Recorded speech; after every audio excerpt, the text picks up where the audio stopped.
என் கிருபை உனக்கு போதும். அப்படின்னா என்ன அர்த்தம்? கிருபை ஒன்று உன் வாழ்க்கையில இருந்தா போதும் ஐயா, இந்த உலகத்தை நீ ஜெயிக்கலாம்.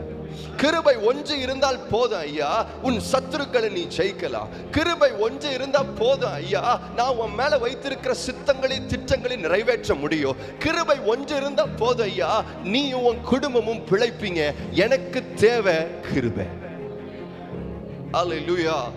இன்னைக்கு பலர் இங்க வந்திருப்பீங்க, எனக்கு பணம் வேணும், எனக்கு சின்ன குறைகள் இருக்கிறது, சின்ன தேவைகள் இருக்கிறது, என் வீட்டில் இந்த பிரச்சனை இருக்கிறது, இது மாறினா போதும். ஆண்டவர் உங்களை பார்த்து சொல்லுகிறார், அவைகள் எல்லாம் நாம இந்த மாம்சத்தில் இருக்கிற வரைக்கும் வந்து கொண்டே தான் இருக்கும். ஆனால் அவைகளை மேற்கொள்வதற்கு பணம் அல்ல, பதவி அல்ல, பொருள் அல்ல, ஆடம்பரம் அல்ல, மனுஷ உதவி அல்ல, என் கிருபை உனக்கு போதும்.